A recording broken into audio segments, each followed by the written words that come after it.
Welcome everybody so far. I guess you can hear me because I hear the feedback from our neighbors in the office. We will start in 3 minutes.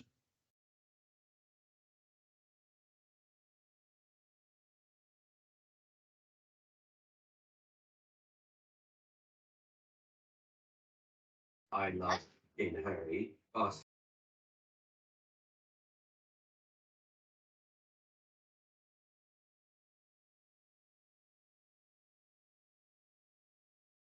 Hmm.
Hello everybody, it's 1 o'clock and we're going to get started on this presentation we got today. I appreciate your time joining me on this this training, and I know a lot of you might not be interested in hearing what I have to say about this, but I've got Bill White, so at least you'll get something interesting out of it from Bill. So here's the agenda. It's just I got a couple hours down for it. It may or may not take that long, probably not. Uh, Anybody feel free to raise your hand during his presentations, and we will try to address any questions or whatever you have. And forgive my inexperience with this platform as I stumble through this. Hey, Joe, have you got this recorded? Yes, this is recording. Hey, great. Thanks. Now, whether or not I can actually get it to anybody afterwards is a whole different story. So we'll try our best. All right, so I'm going to go ahead and just jump right into this with a short little presentation I have here. We're letting it come up. All right. I'm also participating on a different computer, so I can kind of check myself, make sure all this is working. So this first presentation on establishing native forages, I wanted to talk about briefly about resource concerns and landowner objectives and how that fits into this. I'm actually going to speak about the 9 steps of conservation planning briefly because I think it's applicable to this discussion. Step 1 is identify the problems and opportunities on that landowner. In other words, identify the resource concern.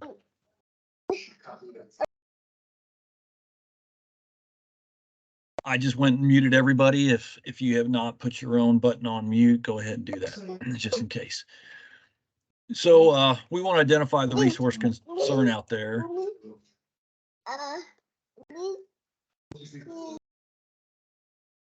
And so I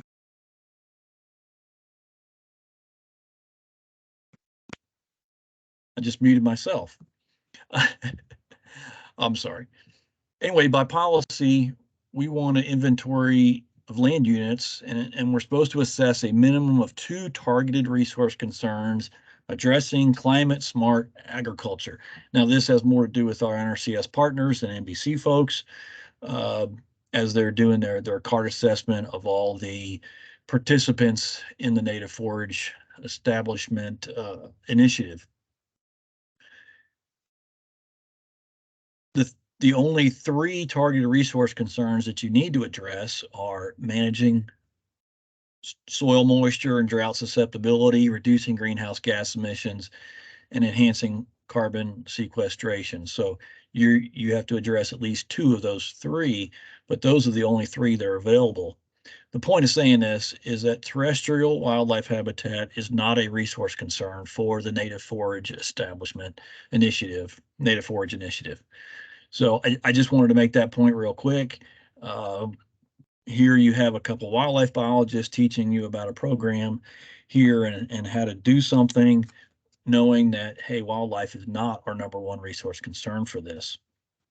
And that will kind of temper and guide some of the information that we provide today. It's not strictly from a wildlife habitat perspective whatsoever. So step 2 of the 9-step planning process is determine objectives. And by this, we mean landowner or customer objectives. We want to identify those. Well, we've already jumped ahead to step 7 of the 9 steps, which is making a decision as far as what practices we want to do, because the customer's already signed up for this in most cases. They've already signed up for the Native Forage Initiative. So we're jumping to step 7.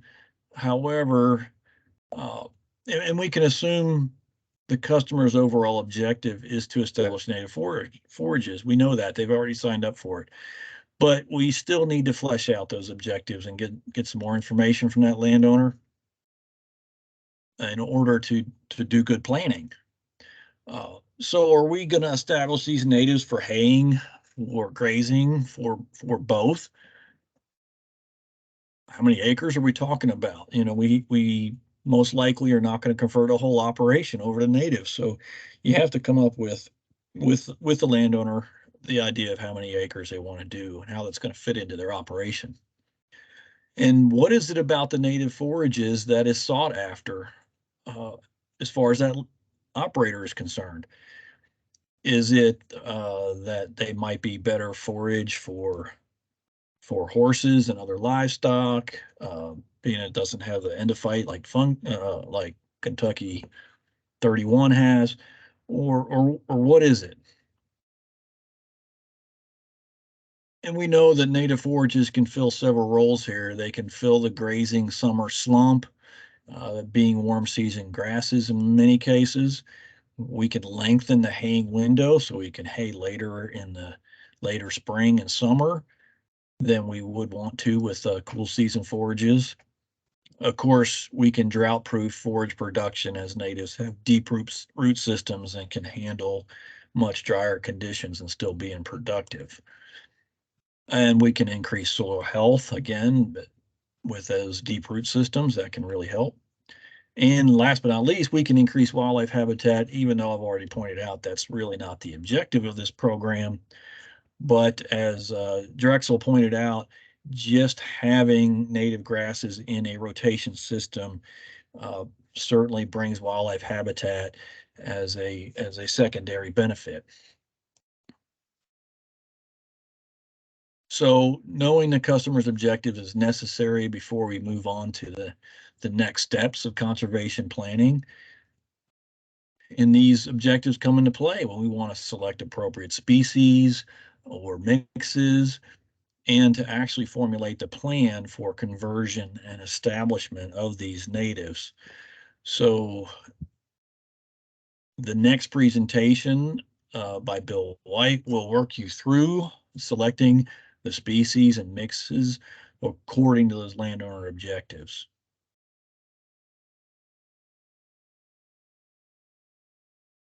So I just had a few words to say there, and I will stop sharing my screen and hope that Bill White can start off on his presentation on selecting species and mixes.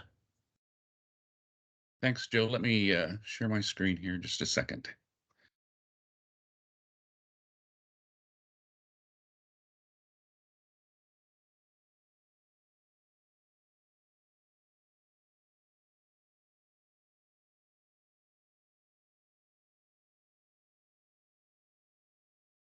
Can you see my screen? Yes, I can see your screen, and now you've just gone into presenting that. Okay. So looks good. So thanks for having me, Joe. And what I want to do is share with you my experiences and observations working with cattle producers and doing plantings on my own and on family properties for native grasses, for wildlife benefits, as well as for grazing. And so there's a few considerations to make when you're looking at what species to plant. Um, and even though this is not a wildlife practice, even for grazing, I like to see a mix go in. And it's going to be better able to take advantage of some, differences in weather. Maybe we have a wet June or a wet July, and different species are going to take advantage of those different weather events, and it will affect production of one or more of the species in a mix.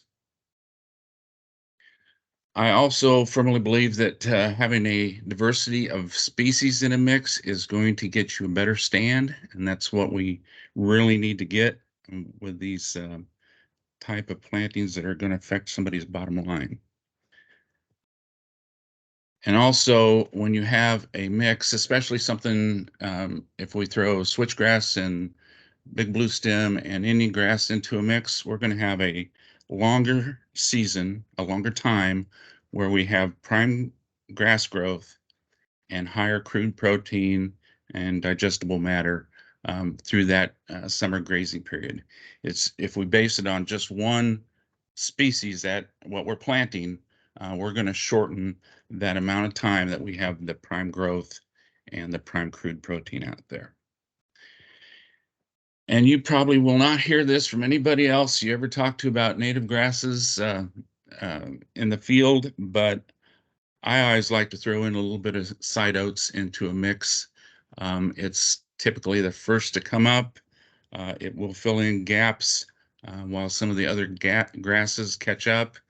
And we've always got a little bit of diversity of soil types and droughtiness in a field, and side oats will take advantage of those type of areas and fill in until the bigger grasses like big blue or Indian grass can take over. And while you can mix eastern gamagrass and switchgrass into a mix, especially with a landowner who's just beginning to incorporate natives into a rotation, it might be best at first to leave those in a single species stand. They can be managed as a mixed stand, but it's just a little bit harder, and you have to pay a little bit more attention to the growth and of the grass. So my go-to, and I know several people use a similar mix. Again, I've thrown side oats in there. Around 3/4 or more of your mix should be Big Blue and Indian. You can split those 50-50 if you want. And then if we split the little blue stem and side oats, that'd give us roughly a pound of little blue and a little bit over a pound of side oats, according to the 512 standard.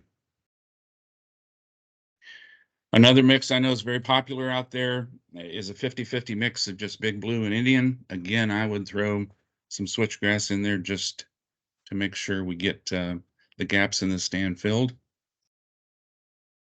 And then again, we can use switchgrass and eastern gamagrass in a mix, but really they're better off, at least at first, for the producer to go with those as a single species stand. And again, you can throw side oats in there to help fill in those gaps.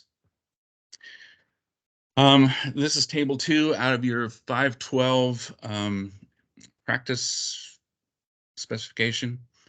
And it shows the cultivars of native grasses that we want to recommend for grazing applications.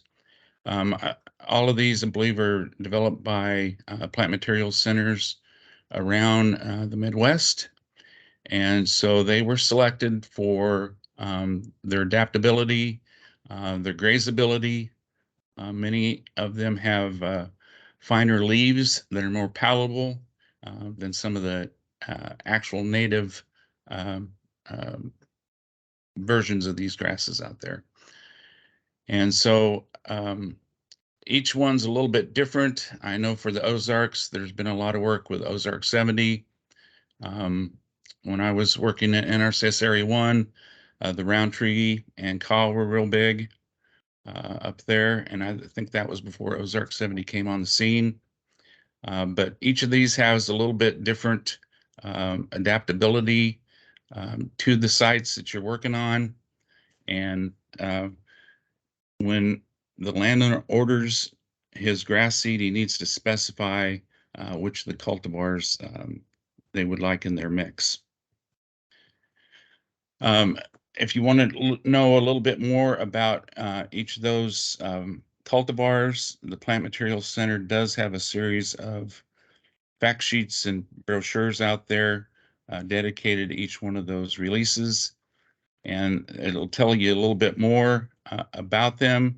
For instance, reading through this one, the part on, I think it's on adaptation, it talks about it being suitable for stream terraces and stream bottoms, where your call big blue stem prefers drier sites.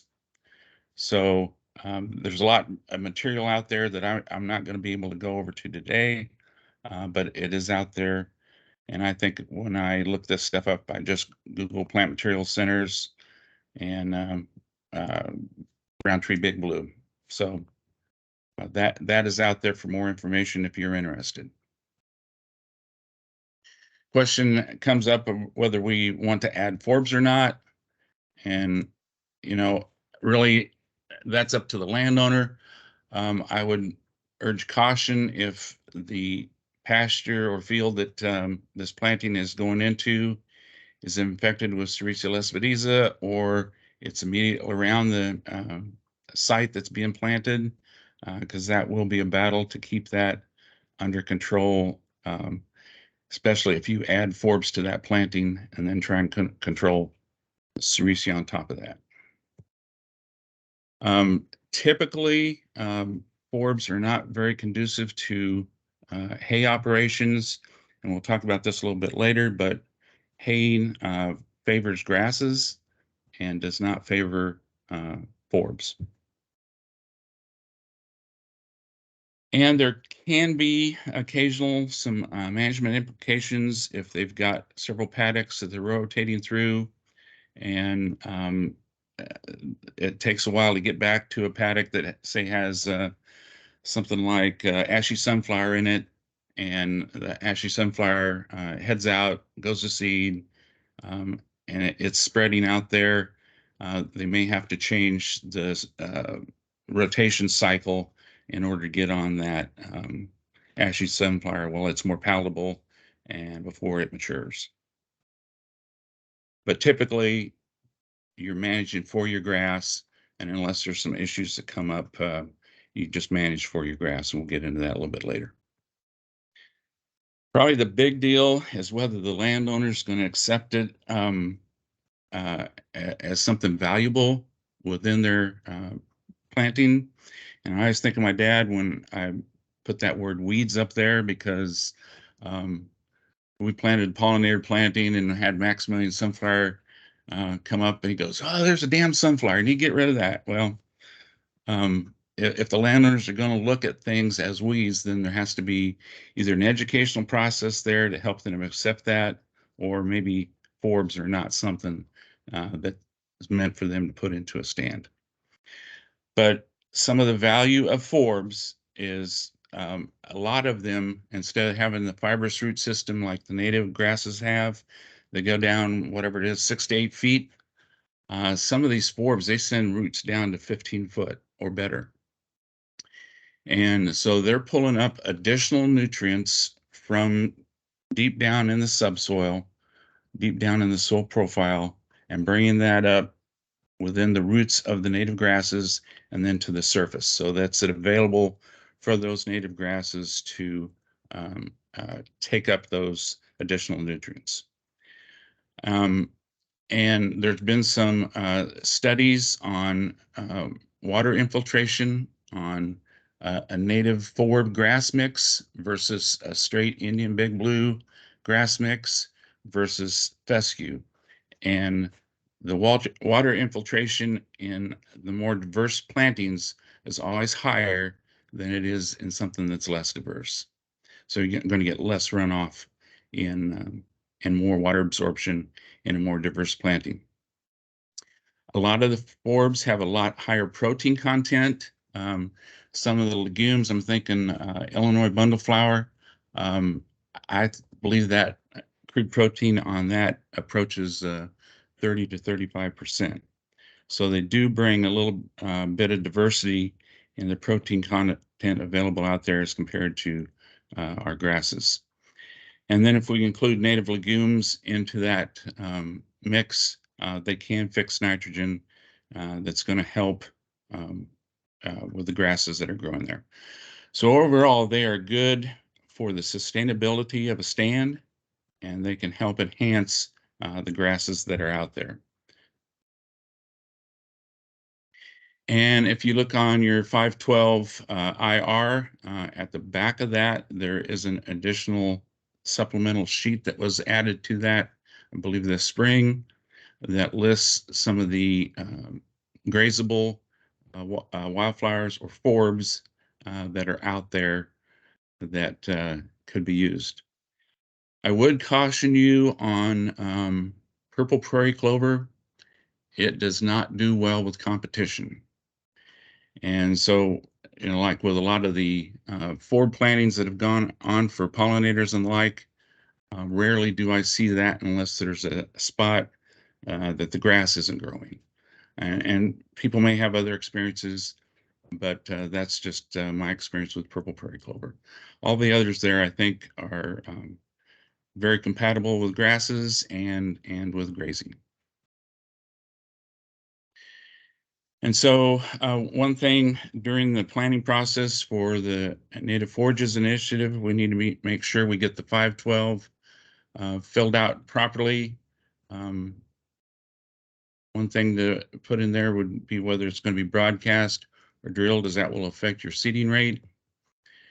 The species, the variety or cultivar that you're recommending, as well as the rates recommended, are filled out. And then the landowner is going to need that before they purchase seed. so they know what cultivar to order, and they know what the seeding rates are. So that was what I had for selecting species. Are there any questions I can answer before we move on? Turn back to Joe.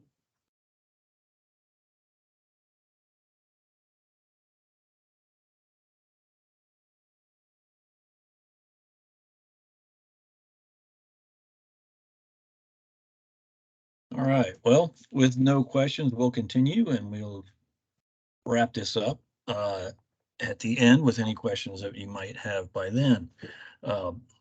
Thanks, Bill. I appreciate your perspective and your experience you bring to this, and the realization that hey, this isn't a wildlife only or wildlife oriented program, so you have pretty frank discussion about whether forbs are good or not in a grazing system. So really appreciate that perspective.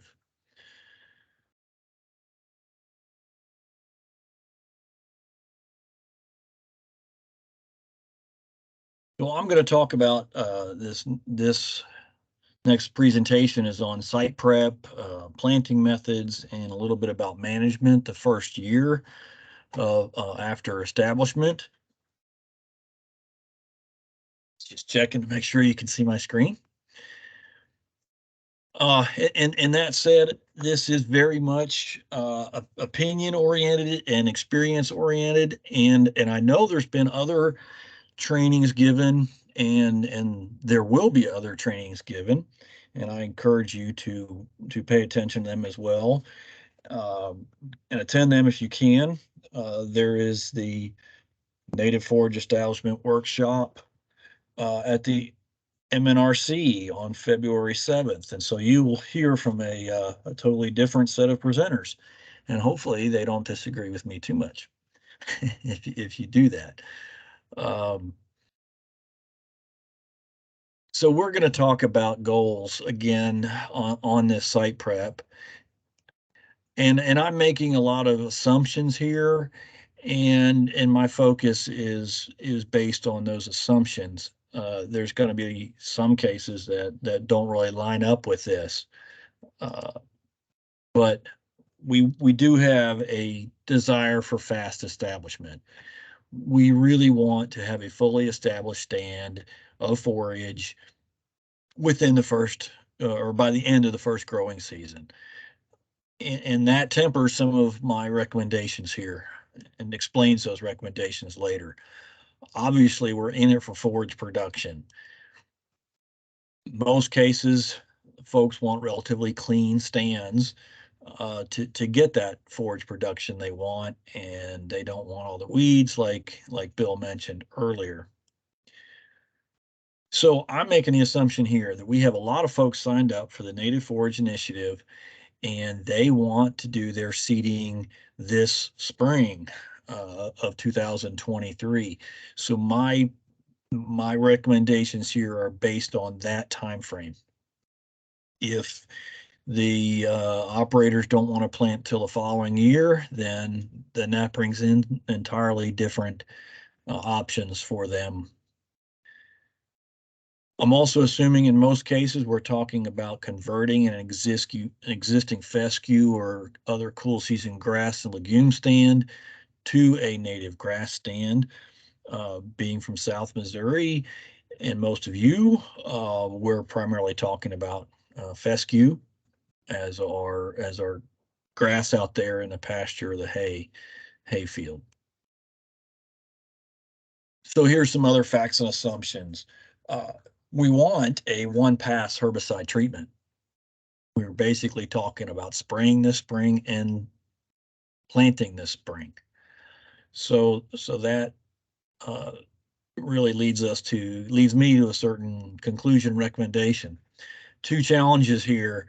We want to kill that fescue for good. We don't want to be dealing with a reemergence of fescue and having to try to manage a fescue invasion or remnant fescue out of a warm season grass pasture that becomes more difficult, and we just really want to get a good kill on that fescue.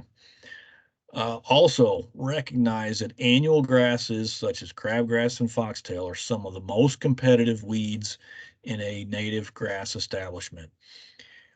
If you plant native grasses out on a totally dead, killed out field, you're going to get a flush of crabgrass and foxtail like you've never seen, and it becomes a whole lot more difficult to identify native grasses in a sea of annual weedy grasses. So that challenge brings me to why I like this recipe I'm about to talk about. So generally, NRCS folks, I'm talking to you here, you're not really supposed to recommend herbicides, either individual chemical, trade names, or formulations. However, MDC and Quail Forever, our partners, can recommend herbicides, and we often do. Everybody, you can always pass out literature from non-NRCS sources that do recommend herbicides, as long as the words don't come out of your mouth. But what won't work here? Without our intervention, the standard sod killing 1 quart or even 1 pint of glyphosate that is often utilized without any further guidance given, that's just not going to cut it. We're not going to be successful if landowners are not given the technical advice that we can give them to get this done right. 1 quart of glyphosate applied one time is not going to kill fescue in the context of converting it over to native grasses. It'll come back and possibly with a vengeance. In addition, 1 pass of glyphosate will not have any residual effect and prevent these weedy annual grasses that I mentioned that are such a competitive issue when we're coming up with a new stand of natives.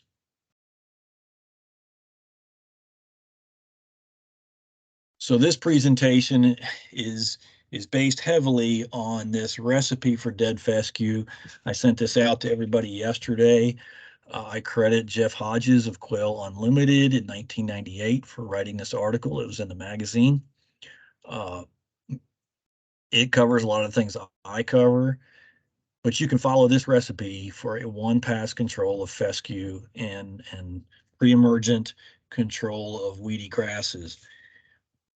Now, what I'm about to say, a lot of it is straight out of this, but I also have personal experience with this recipe a few times, and it is fantastic in the results you get from it. I've and just jumping back about why I'm talking so much about this recipe is over the years I've in my opinion I've noticed that we're using plateau herbicide less and less, and the reason being we're planting from a wildlife perspective in the wildlife community, lots of pollinator monarch mixes that have a lot of legumes, a lot of native legumes and other forbs in them, and plateau is pretty hard on many of those forbs. And so in general, we've gone away from using plateau. But for purposes of this initiative and establishing native forages, we've got to come back around. And that's why I'm bringing up a recipe in an article from 25 years ago that happened early in my career. Now the old guy's talking about something that happened when I was just getting started. So on site prep, ideally, before we talk about spraying a herbicide on fescue, we want 4 to 8 inches of fresh, new regrowth and not too much duff out there prior to spraying to get a good kill of actively growing fescue plants.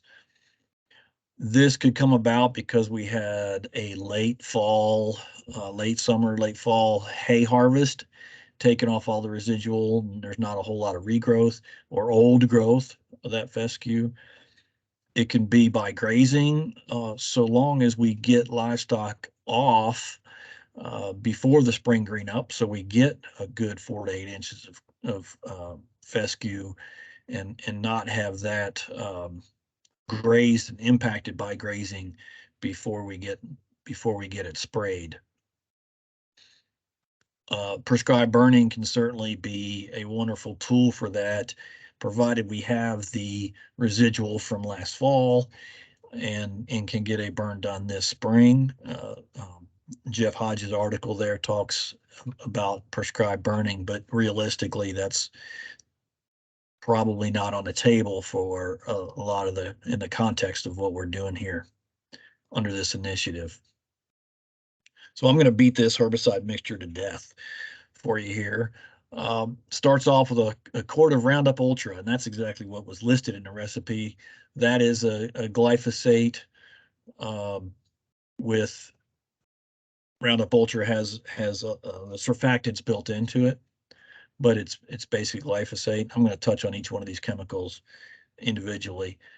8 to 12 ounces of Plateau, which is imazapic, a quart of methylated seed oil or MSO, 17 pounds ammonium sulfate per 100 gallons of water. The other rates are given on a per acre basis. So a quart of Roundup Ultra. This is a 41% glyphosate solution. There's a lot of generics out there. The generics may or may not include surfactants, but that's not important in this recipe, and I'll get to that. But the generics are fine. There's a bunch of them out there, and they're pretty cheap. The glyphosate provides a good burn down and good killing of any actively growing plant out there. And at 41%, a quart per acre, that costs about $8. So it's not particularly expensive. This is where you get into a little more expense. We've got 8 to 12 ounces of Plateau here. Plateau is the original brand name of imazapic. It's at 23.6% solution. We now have generics. One's called Panoramic 2SL. The other one's New Farm imazapic 2SL. Those are at 23.3%. Not a significant difference, so don't worry about that. But you can get generics. The thing about Plateau is it is a pre and post emergent weed killer. It kind of kicks. It's an extra 1-2 punch on fescue when used in combination with glyphosate. There's not really any terrible antagonism between those two chemicals, and it really helps kill fescue over the top, even more than glyphosate alone. But the post-emergent or the pre-emergent is really where it comes into play, and that's where the chemical actually prevents the emergence of crabgrass and foxtail. Similar to some of the chemicals you might put on your lawn in early spring before those germinate. So again, this really brings this chemical mixture above and beyond just a regular glyphosate treatment. The recommendation is 4 to 12 ounces per acre. At that full 12-ounce rate, the prices have gone down dramatically on this chemical. It's about $14.80 an acre. You can buy a gallon of this stuff for $150. I remember when it was $400 or $500 a gallon. So the prices have come down quite a bit. That was just with a quick internet search. I got that price. So I give this range of 4 to 12 ounces. We can go as low as 4 ounces. In fact, it's labeled for only 4 ounces on CRP, which is a little bit outside the context of this presentation. 12 ounces is the maximum rate. I'll tell you, if you put 12 ounces of Plateau down, everything will be dead. And the only thing that's going to come up for some time are your native grasses. Plateau was originally discovered. The intent of it was for industrial vegetation control to kill everything and keep it dead for a long time. And they discovered that, wow, all these native grasses are growing through it, but nothing else. And somebody at Dow, or I think it was Dow, came out with it, said, oh, there's a market for a chemical like this that keeps everything dead and prevents everything from germinating except native grasses. So be aware, if you put 12 ounces of this down and you don't have a much residual cover over that ground, you're going to have bare ground, and the only thing coming up through it are scattered and spindly little native grass plants. And so there could be a potential erosion issue on the more highly erodible ground. So if you want to cut it back, and know that you're going to get a little more weeds, more crabgrass or foxtail, that's a choice you might want to make, a trade-off you might want to make, just to prevent an erosion problem down the road.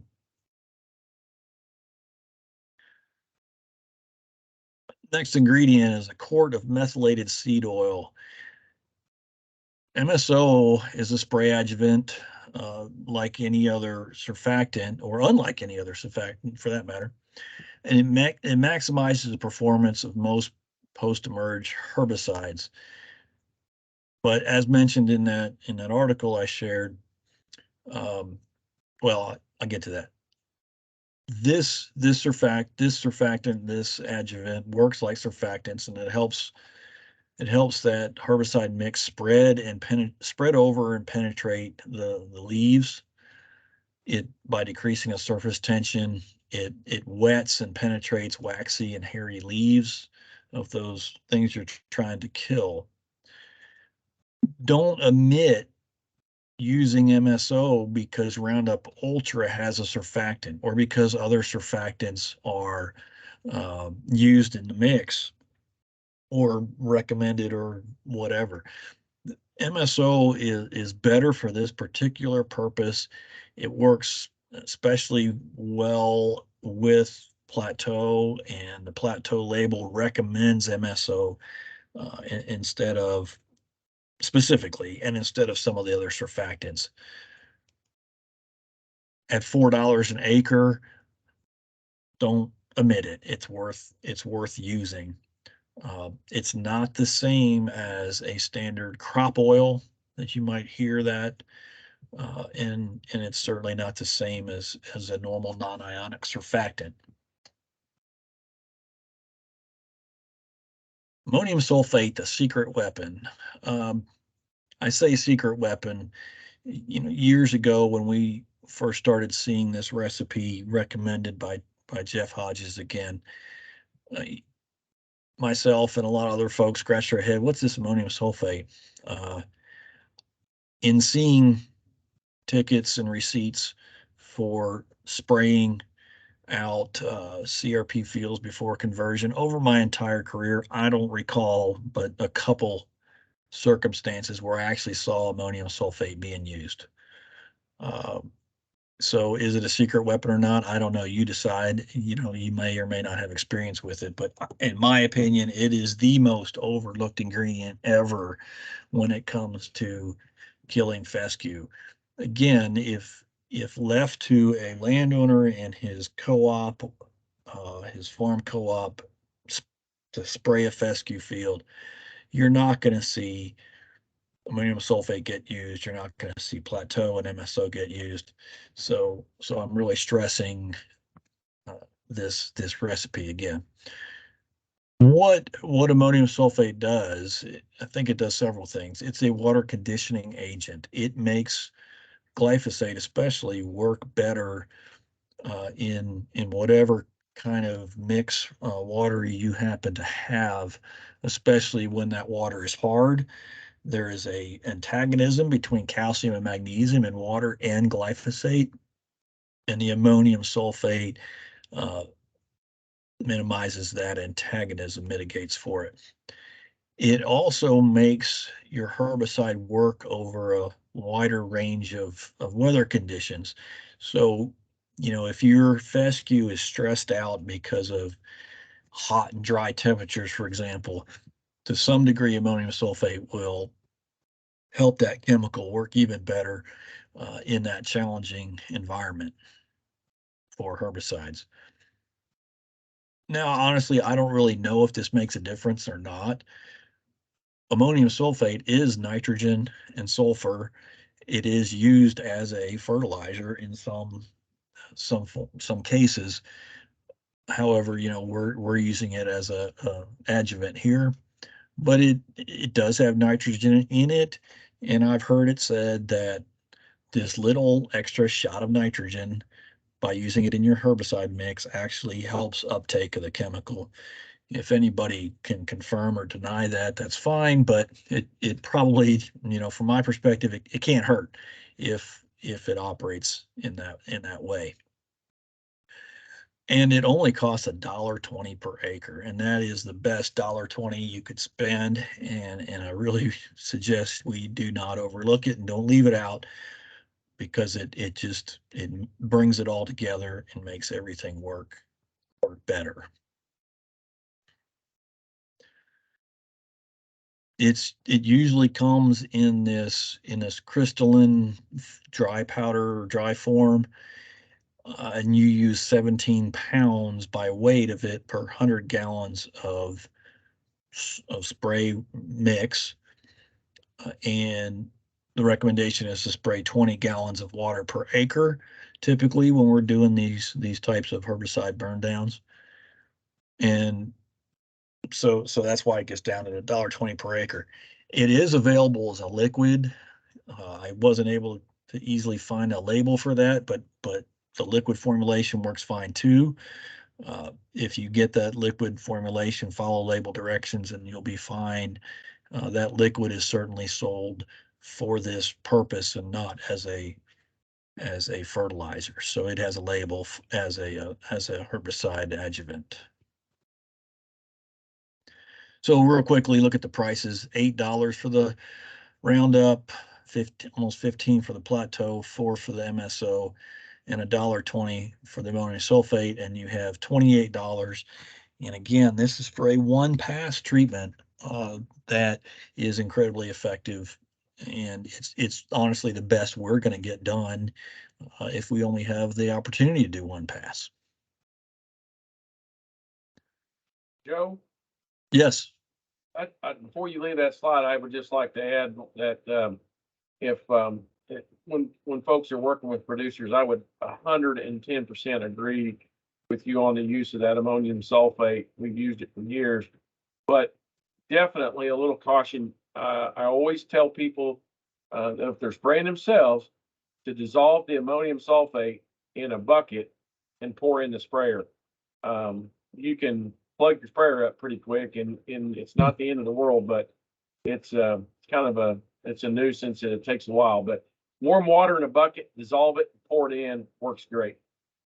Yeah, absolutely, Drexel. Hey, I'm glad to have you here, and by all means, speak up whenever you have something to add like that. Thank you very much. Yeah, you can imagine if you had a 100-pound tank and you dump 17 pounds of crystal in it, it's just going to sink to the bottom and make a little bit of mess there. And I'm glad to hear, Drexel, you have the experience with it that I do, that it's a very good thing to add. So to talk a little bit about spray timing, this has to be based on the condition of the fescue you have out there in the field. So I'm going to kind of de-emphasize dates and say, okay, what does the grass look like out there in the real world? We want 4 to 8 inches of nice fresh fescue regrowth to spray, and I'd say 8 inches would be more ideal than 4. You should delay long enough for the warm season perennials to break dormancy and start growing, so you're killing them outright. But you certainly don't want fescue to start entering its reproductive stage. You don't, if it seeds out, you're past the 8 ball there. You kind of missed your window. Don't let it go to boot or to seed. You need to spray it before then. And be ready. This spring green up happens fast. Any of you who are turkey hunters, you know what it's like. Beginning of turkey season, everything seems pretty brown, and by the end of turkey season, which is a 3-week window, you don't see turkeys in the fields anymore because the fescue is already 2 foot tall. So you got to be ready. It happens fast. After the herbicide, wait 7 to 14 days for it to do its thing before you do any kind of tillage or other disturbance. I'm going to recommend no-till here later on, but in some cases there might be a need to do a little tillage depending on how they're actually going to plant it. But make sure we wait and let the herbicide do its job before we disturb anything out there.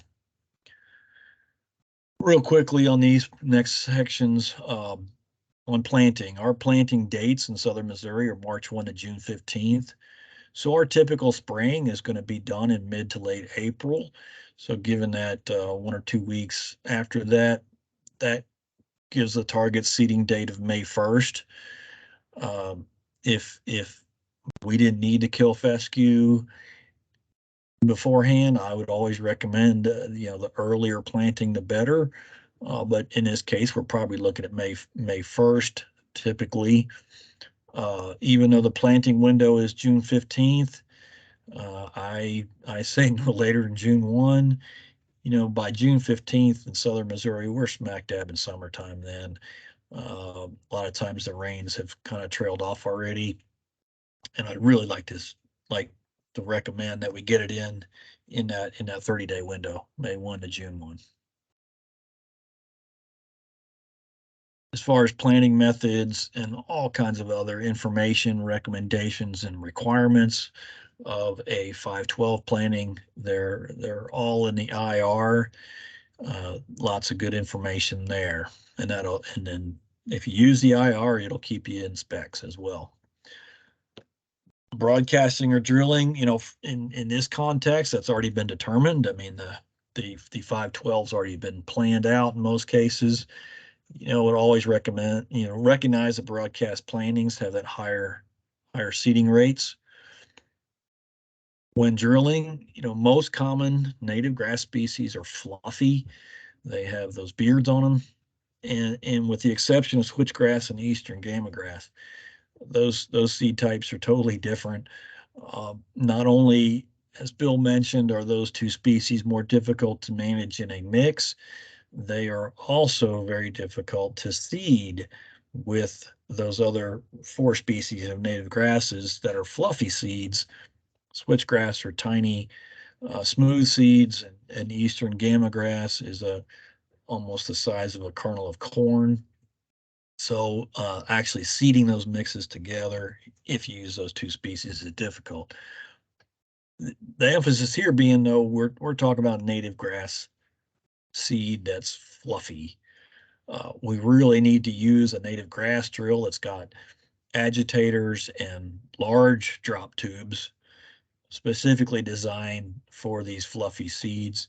You just can't run a bag of native grass through a John Deere bean drill and expect it, or a typical grain drill, and expect it to work properly. So we're talking about Truax drills, Great Plains drills, and others that have native grass seed boxes that specifically are meant to deal with these fluffy seeds.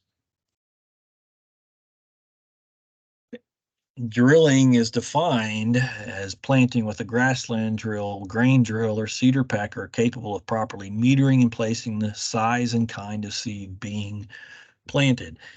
So again, be aware of what tools the landowner has to use out there to get this seed in the ground, and make sure the actual equipment is suitable for planting these native grasses.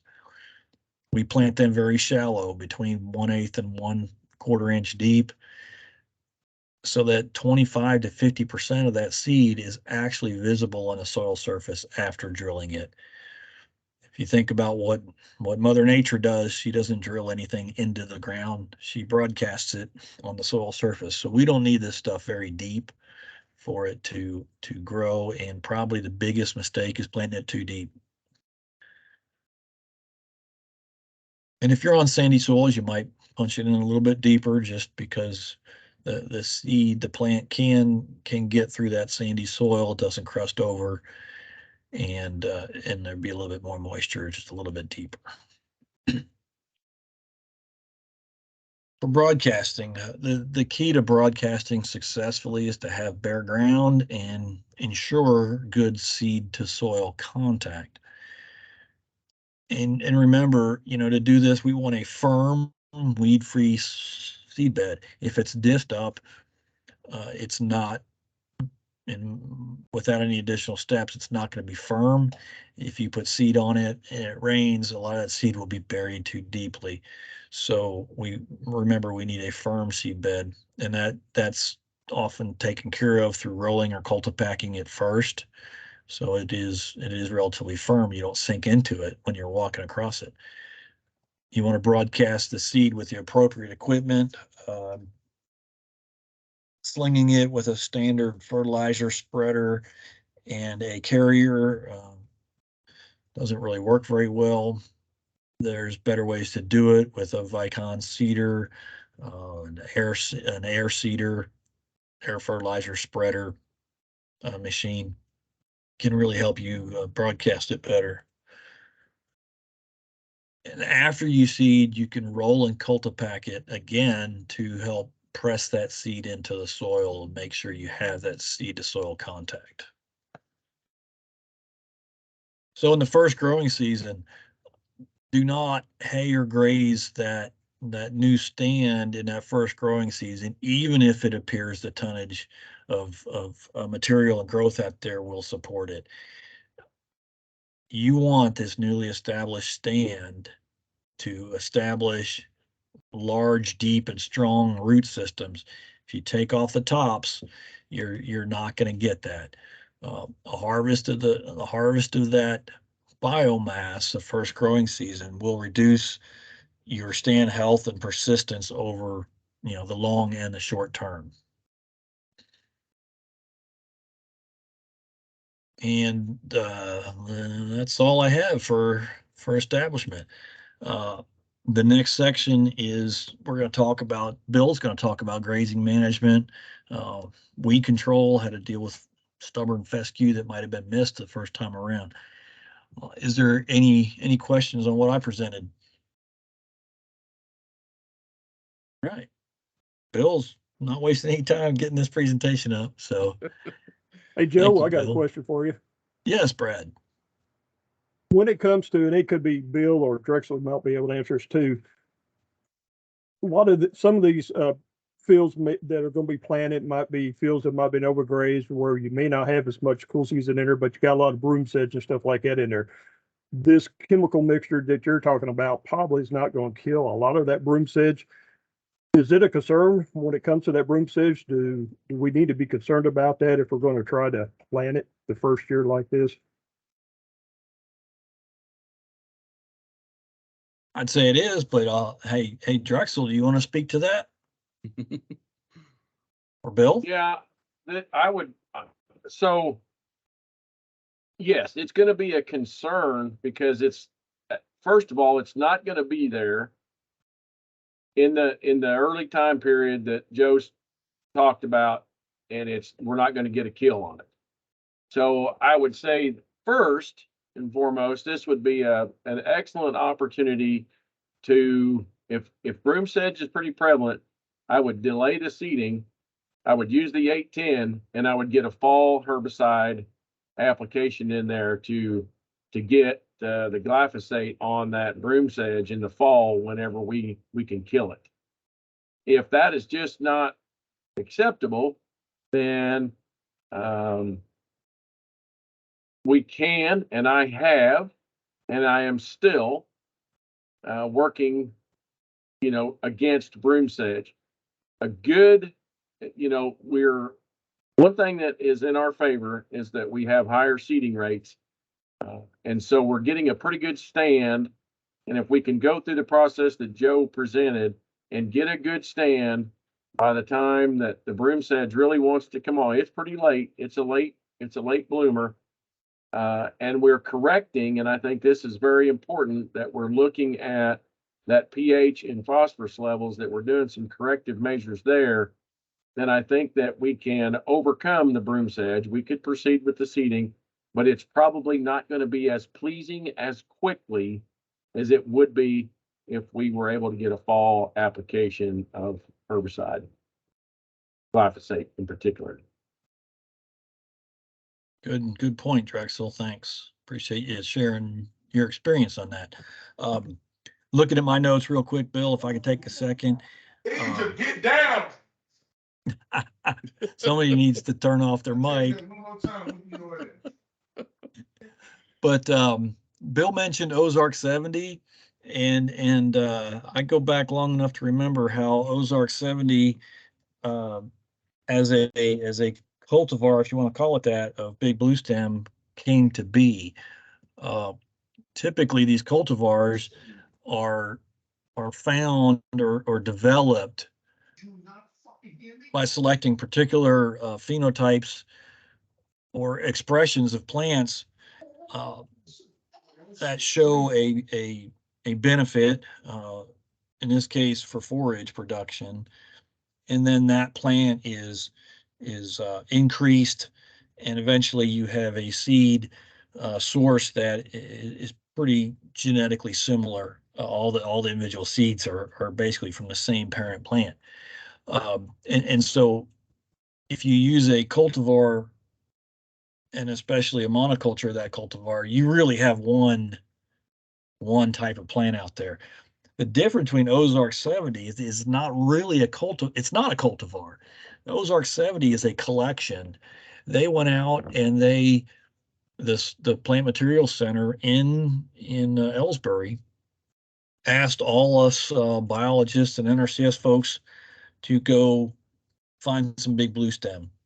And we all collected plants and got them back up to Ellsbury from the Ozarks, obviously with that name.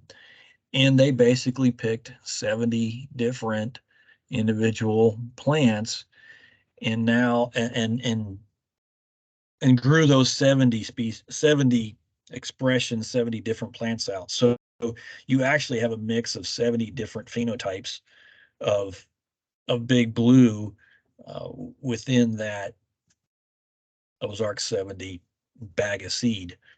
So I recommend it for that diversity in that individual species, as well as that diversity within the mix when you add it to Little Blue and Indian and Side Oats. So I just wanted to put a little plug in there for that. By putting 70 different varieties, so to speak, of big blue on the ground at one time, you're gonna favor the ones that work the best on that particular field. So that was one of the more interesting things we did with the Plant Materials Center over the years. So with that, I'll let Bill wrap this up. Joe, before I get started, I may have missed it, but did you mention about reducing the rate of plateau if we use Forbes in the mix? Not directly. Okay. If we want to use Forbes, we definitely need to reduce the plateau down to 4 ounces or less. We have some Forbes that are tolerant more or less of that 4 ounce rate, and I do have a list of Forbes that are tolerant of that 4 ounce rate. So I'd be happy to provide that and share that with anybody who wants it. Thanks, Bill. And so it's true if we start including, other warm season species that are not plateau tolerant, and we need to be careful of the rate. Yes. Yeah, switch and gamma, for instance, don't do well under plateau. Correct. That mix, again, in the context of what I was talking about, that herbicide mix works real well on the 4 species mix, and going from there. When we start adding plateau or other species, we might need to modify that. Okay, thank you, Joe. So I'm going to take a little bit of time to cover some management aspects of native grass once that first year of seeding establishment is over with. And I just want to mention too that the Native Forages Initiative is just not, we'll get the grass out there and then forget about it. It takes a lot of consideration for what's going to happen into the future, so that landowner has a successful experience with native grass and a successful planting. And so if the planting is not already going into a situation where we have fencing and water, that needs to be considered before they start grazing it here in a couple of years. And then just a reminder that management is ongoing. Anything from, fescue, we didn't get killed the first time, or sericea invading the planting, prescribed burning, and then, long-term grazing management is critical to the sustainability of those stands and whether they provide something successful to the landowner's objectives or not. So, it always happens, it seems to me, that when we're eliminating fescue, there's either sprayer skips out there, or a certain area of the field we just didn't get good coverage, or we had a plug nozzle, or something happen where we have some escape of tall fescue within the native grass field that we're planting. And so after that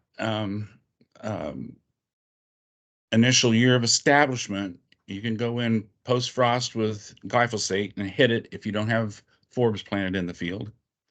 Burning will not kill it, but it will encourage the other natives to take over enough to suppress the tall fescue that it shouldn't be an issue.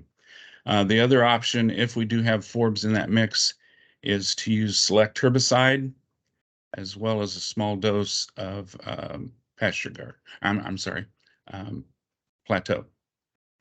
But if you're using it for grazing or haying, a lot of times that by the time you hay it, by the time you really get to grazing that stand, that fescue is going to be either headed out or wanting to head out.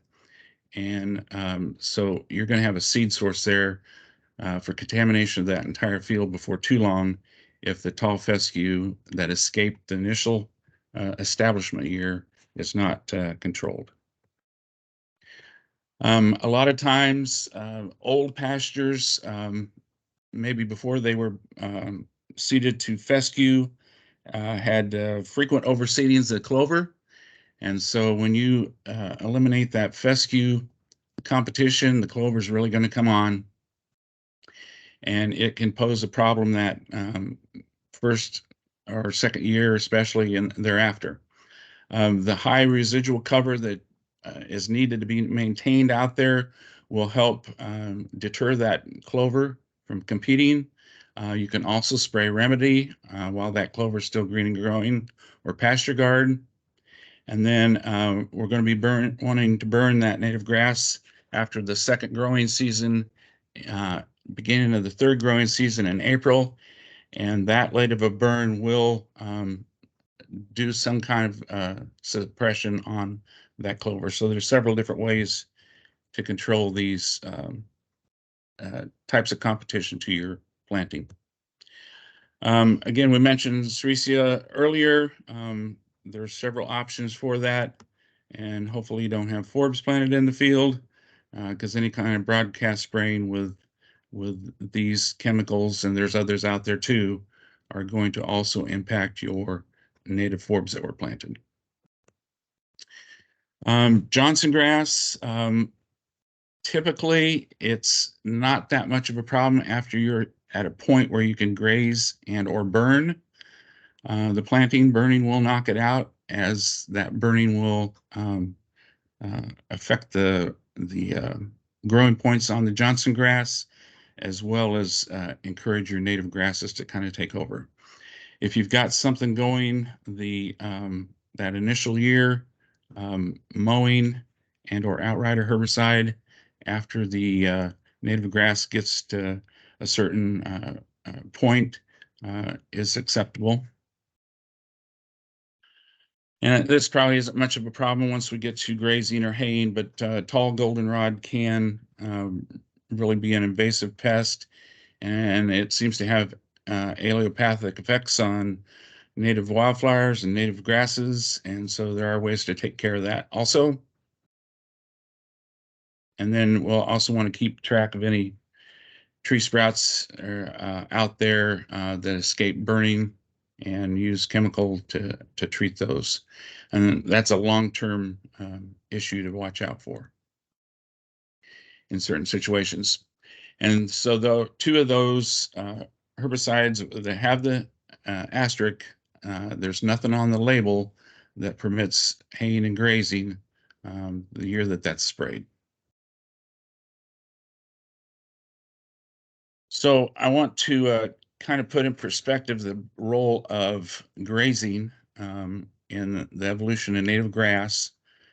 And this is from a MU master's study where they said fire and herbivory or grazing and wildlife populations were intertwined from Missouri all the way to the East Coast. And that helped limit vegetation height and density.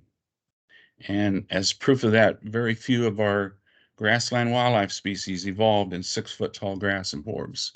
Most of them like something much lower than that.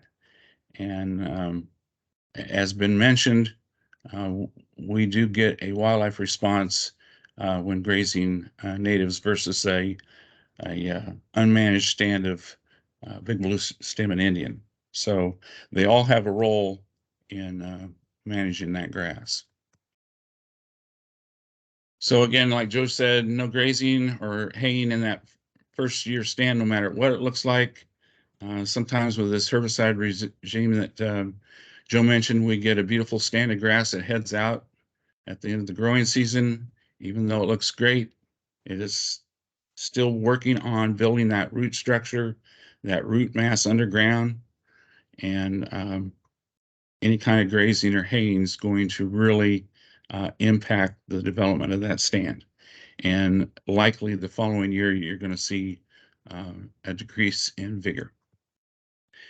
The second year, you can do real light grazing. I've seen anything recommended from taking 30 to 40% of the growth off and then getting cattle off for the rest of the year. Again, I would not recommend haying it because, again, that grass is putting down roots and developing and getting ready for that plant to take off. And then the third year, provided we have a stand out there, you can start full use with grazing starting in May or June and haying at the proper time. We'll get into that. So grazing is thought of as probably the most efficient method of managing a grassland. Little fuel, equipment, or labor. It gradually removes vegetation as opposed to haying, which takes it all at once. And this allows grass to recover faster so that we can get cows back in on it and get additional use throughout the growing season. So most recommendations for for grazing are to begin grazing at 12 to 18 inches in height. I've seen variations of that at 13 to 15 inches. You can actually get in a little earlier than that. However, before you rotate the cattle back into it again, you need to let it get back to this 12 to 18 inch height. And probably the most important thing I can share with you today is that sentence that's underlined there. We need to have residual grass in those paddocks, in those pastures, at the end of the growing seasons that is at least 8 to 12 inches high. And it's really recommended to have something similar to that between rotations when you rotate cattle out of the pasture. And don't allow any regrowth during the grazing season to go beyond 24, 26 inches, because that starts affecting the nutritional value of that grass that's growing out there. And so a lot of landowners bring up to me that second sentence that I got underlined there. Oh, there's a lot of waste when it comes to native grasses. But don't forget that during that 90 or so days that we're out there grazing, if it's steers or stockers, we're getting 2, maybe 3 times the amount of daily gain per head. If we got cow-calf operation, our conception rates are substantially higher. And I think Drexel, you had mentioned to me earlier that I guess it was last year that you were actually getting heavier calves off there to sell in the fall from grazing native grass. So there's a lot of benefits to leave it. You know, the penalty of leaving 8 to 12 inches of grass out there at the end of the season to sustain that grass for the long term. And so, you know, over the decades where we've centered a lot of attention on forage agronomy, grazing cool season grasses, trying to have a uniform grazing of a pasture like you see here, cool season grasses. It's not considered overgrazed for cool season grasses. It's something that those species can tolerate. However, that is not a functional grassland. Your soil quality benefits, what you've got for the cattle to eat, as well as soil biota, carbon sequestration is not happening in there like it would in a native grass stand. And so here's the reason why we want to keep that 8 to 12 inches of stubble out there, especially at the end of the grazing season. The growing point on native grasses and at the beginning of the season and on the shorter cool season grasses is right at the soil level. But when it comes to native grasses, as those plants get bigger and bigger, that growing point actually comes up higher off the ground.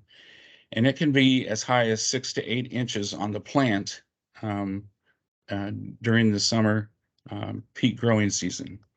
And so if we knock that growing point off with either grazing or haying, it's going to take a heck of a long time for that grass plant to recover and put on enough new growth where you can get the cattle back in on it.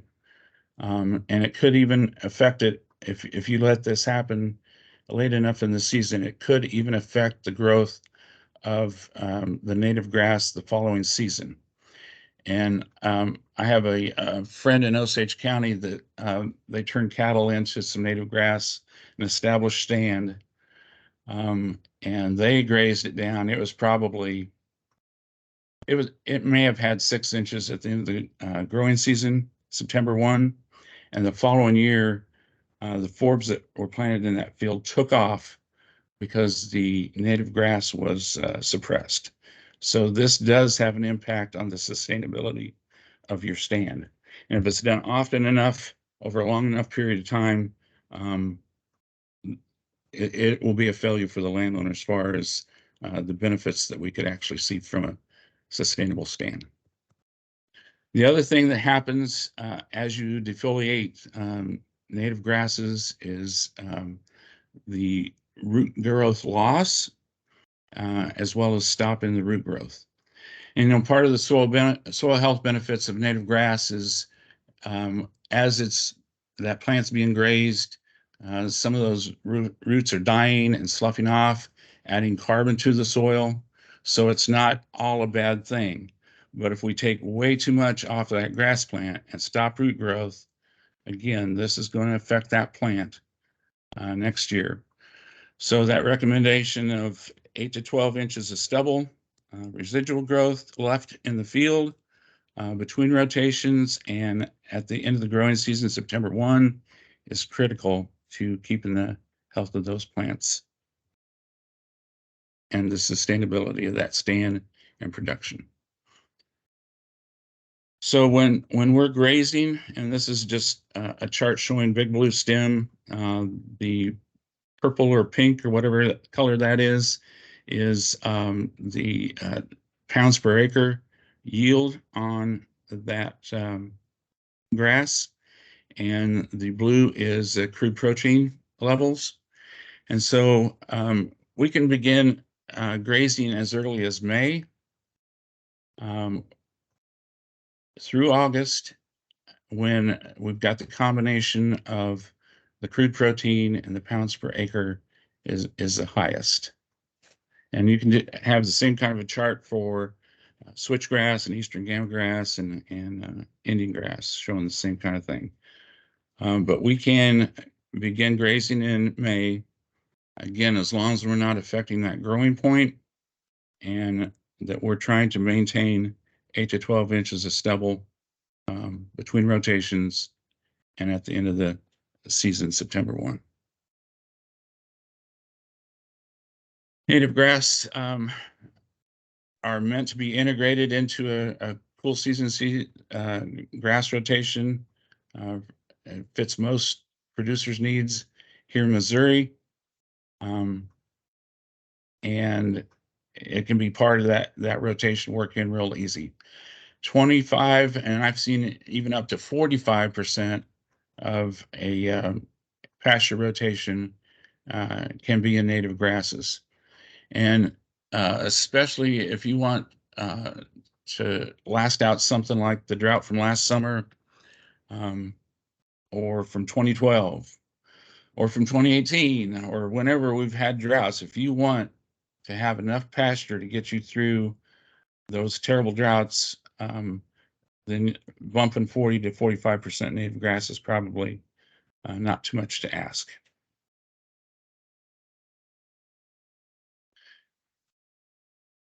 And so you can put yearlings and stalkers into grass stand in May, and you can take cows and put them in June through August. And again, as long as we leave that 8 inches of residual. So here's how native grass fits into a grazing system.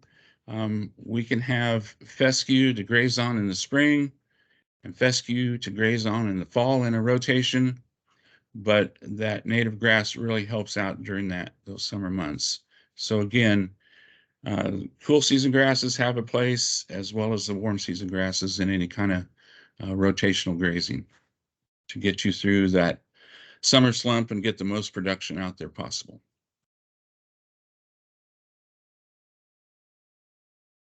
So just another example, steers turned into native grass in May, taken off before September 1. We can have an animal unit per every 2 or 3 acres, depending on the quality and vigor of the stand. And again, ending with that 8 to 10 inch stubble. There's kind of a rule out there in some circles that never less than 8 inches of stubble 45 days before killing frost. That grass, if it's below 8 inches, is going to take a while to recover. And so we don't want it below 8 inches at frost time for sure. We recommend getting off the grass prior to September 1. And if you don't have that stubble height of 8 to 10 inches, 8 to 12 inches, you need to get off the grass earlier so it will recover. The 512 standard recommends 30 to 50 day rest periods for paddocks. And then the number of paddocks, if you look in the 512 standard, varies according to the diversity of your mix. However, you still need to follow what's best for the grass. You may have to get in earlier to keep it from going above 24 inches. You may have to get into it later to allow it to recover from a more severe grazing the first go around. But the standard says 30 to 50 days. And again, the number of paddocks varies depending on species diversity.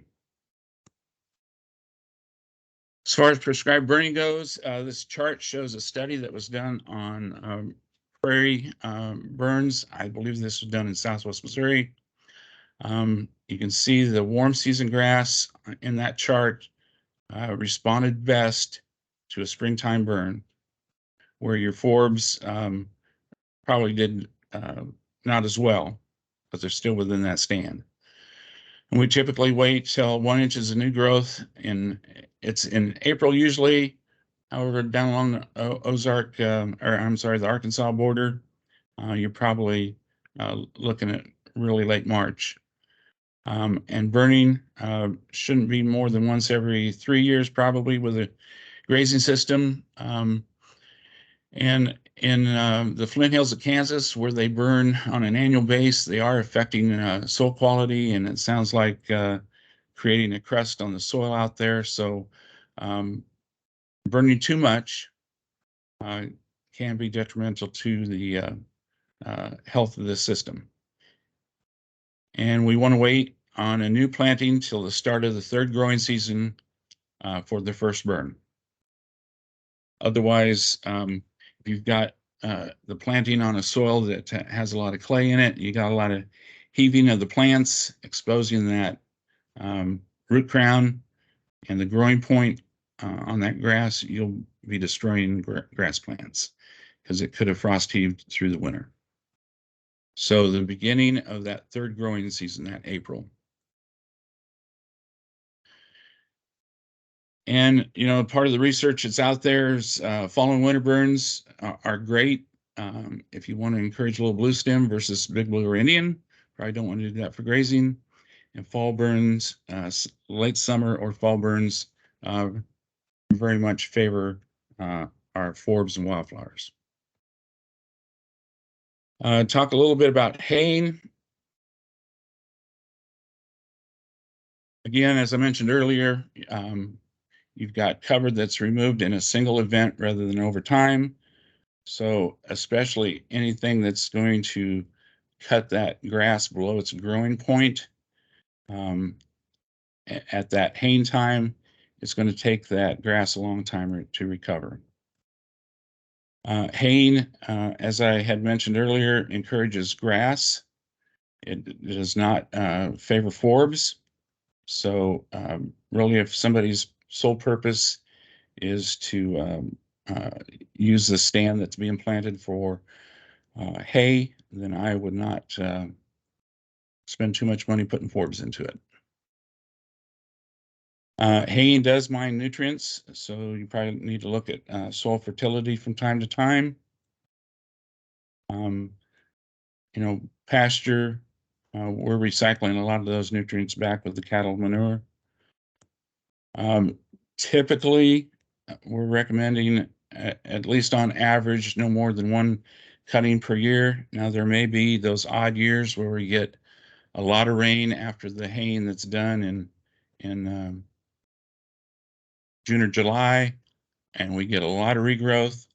Yeah, you can take another cutting again, that 8 inches before 45 days before frost. And this should not be done year after year because you will impact the stand, but it can be done occasionally. Eastern gamagrass is the exception. Stands that are fertilized and managed properly can be hayed at least 2 times a year, maybe 3 times. And one of the situations that occurs on our remaining prairies in Missouri is they get hayed really late in the year. And landowners are probably going for the maximum tonnage, but that is impacting those stands. It allows for the invasion of cool season, whether that's cool season grasses like fescue or brome, but also cool season annuals. Some of your mustards and the like will reinvade if we hay too late, and that stand cannot recover in time for frost, and we're got the ground to open up for those cool season species to thrive.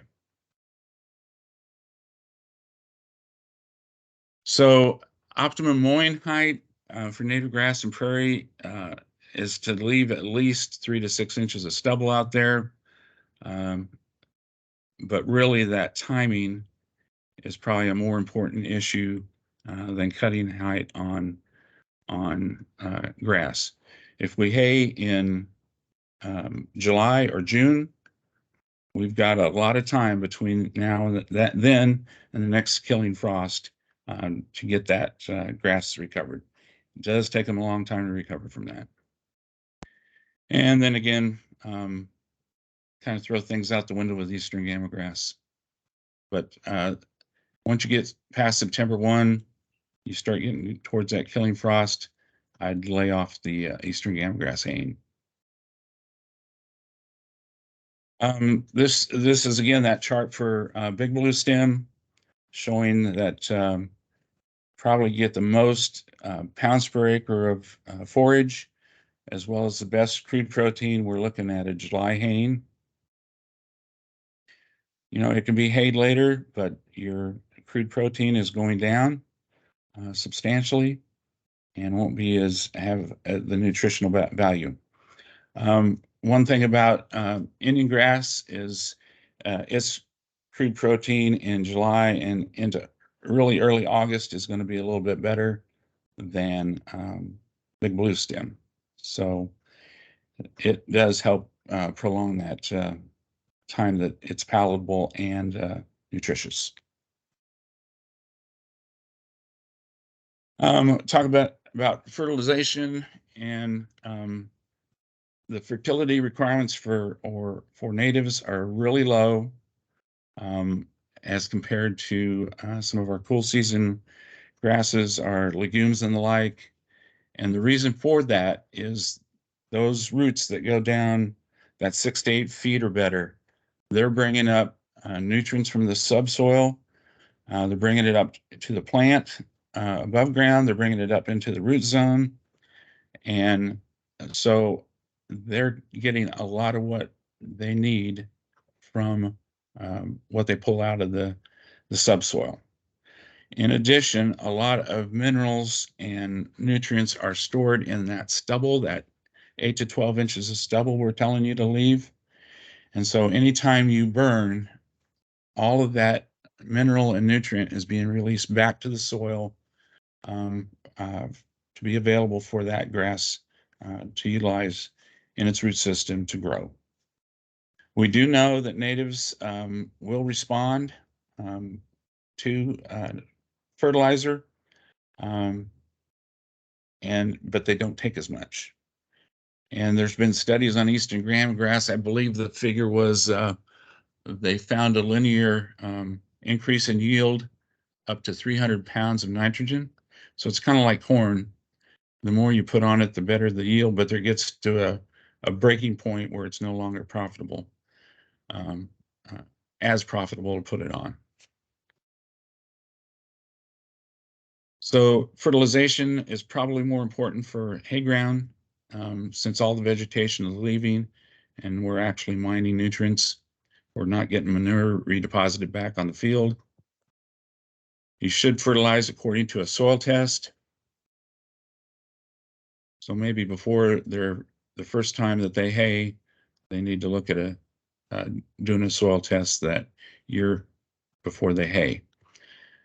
So on native grass, it's going to be different than what everybody's used to on fescue or brome or legumes. And you want to apply that fertilizer when the grass is actively growing, so it's utilizing it. If you fertilize too early, say at the same time that everybody's fertilizing corn or they're fertilizing cool season grass, you're going to encourage, again, cool season weeds and cool season grasses to invade that stand.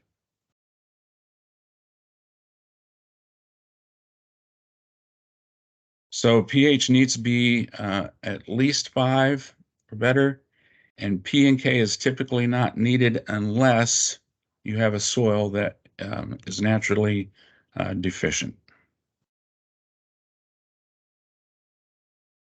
So, as far as conclusion, native grass has its place in a rotation along with cool season grass, and we can get the best of both worlds for a a cow-calf operation, even a steer stalker operation by utilizing both those different types of grass in a grazing rotation. The big deal is that 8 to 12 inches of stubble height, and depends on where your source of information is coming from. There's a little variation in that. I've seen 13 to 15 inches come out of Tennessee. I've seen 8 to 10 inches from other sources. So this 8 to 12 inches is kind of middle of the road there. But as I mentioned earlier, this is key, and you notice how many times I mentioned that during this presentation. It is key to long-term sustainability of that grass stand. Again, the Native Forages initiative is just the beginning. There's a lot that goes on to get that stand ready to graze and to keep it in a sustainable grazing rotation. And Joe, I don't know whether you saw my email about posting this somewhere where everybody could get to it, but this is a list of some of the information sources out there that are online, including even some books and pamphlets that are right now out of print, at least. And so, Joe, I don't know whether we can put this on the document that has the links on to the appointment for today, or is there somewhere else that people would have access to get to it? I But it's got- actually sent that out yesterday to Oh, okay. everybody I invited to this meeting. So Excellent. they should have it, as well as that recipe for dead fescue that I'm such a fan of. Yeah. Okay, good. So this has a lot of information in it. Some of the best experts in the country, as well as some of the most current science behind utilizing native grasses for forage. So with that, I'd open it up for questions or comments. I think for any of the presentations that we've given today. Well, again, Bill, I thank you very much for participating today. You brought a perspective above what I could have brought to this training, so I really appreciate it. I think we had a question I interrupted. This is Leah Hepperman. I was just wondering, you said that do not hay or graze in the first growing season. So that made me wonder, are we not having them do the maintenance mowing that we typically would have them do in the first growing season? Very good question, Leah. And gosh, I thought about that, but maybe I didn't cover it. It almost seems like a slide was missing from my presentation. If you use that recipe with that plateau, I really doubt you're going to see the problem that would indicate that you need to mow it.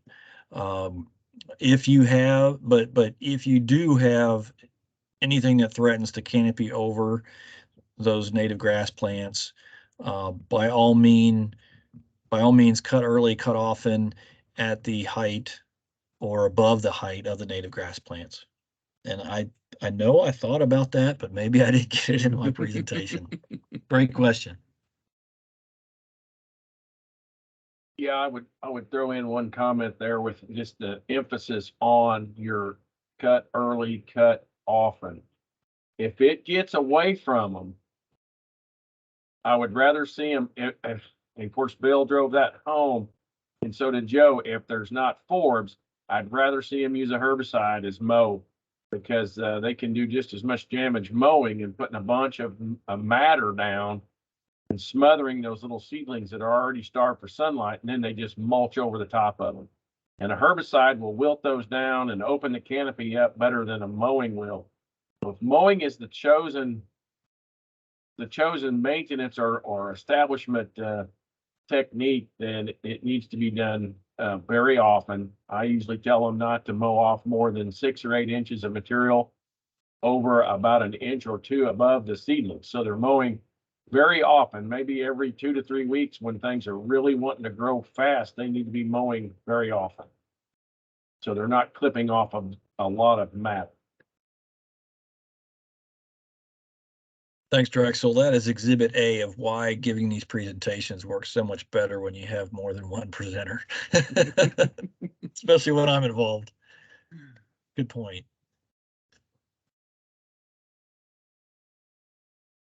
All right. Well, this has been recorded and I hope to share it. Bill, are you planning any other presentations like this in the near future? No, I'm going to offer this to some of the other areas around the state to see if they want it. But Okay. other than that, nothing in the plans right now. All right. Well, if you're going to the MNRC on Tuesday in a couple of weeks, by all means, go to that. That Native Forage workshop is from 10 a.m. to 2 p.m. And I saw an email yesterday saying you could still sign up for it. So it does require you to sign up for it. But the more people you hear from, the better, and get a collective account and experience from everybody. So that'll help you. So I we're have all one more here. comment. Yeah, go ahead. I just say that since the majority of these folks or all these folks are planners, either, with us or a partner or something, I just want to stress that you are the key to the success. We have to be out there. We have to look at these seedlings. We have to help these producers because for the most part, this is very foreign. This is not something they're used to. And, we've got something very, very good here. And we don't want to let negligence on our part create failures that we have to try to overcome. Because the weather will give us enough failures without any help from not being out there. We'll have enough problems, but try to put these on a rotating basis. Your seedings that you have in your county, reach out to the partner staff, reach out to whoever you can if you can't get around and get them looked at. But we really need to look at these seedings several times during the establishment year, so we don't have to go back and try to fix a problem. Yeah, that's a really good point. And if you're not familiar enough with native grasses, don't be afraid to ask somebody to come along to help that does know. We never mentioned it, but I'm working as an ACES employee in the state office, and I'm available to come out to the field to help with those landowner visits if you like. So don't be afraid to ask for help, because like Drexel said, this is going to affect the long-term success of these plantings. We don't need a lot of failures when it comes to this initiative right out of the gate. Exactly. Leah, do you have another question? I couldn't tell if your hand was still raised or not. I don't have another Okay. question. All right. Thank Well, you. yeah. Any other questions? All right. I thank the presenters. Bill, really appreciate your involvement in this. Drexel, I appreciate your participation as well. It's always good to have audience feedback, especially from someone as experienced as you. So much appreciated. And I was glad we could do this today, and I appreciate everybody's tuning in today. I'll record this has been recorded, and I'll see if I can't share it. And if it works out good for you, I'll recommend to your peers in other areas that they do something similar. So we're all here to help. All right, with that, goodbye and good afternoon. Thanks, everybody.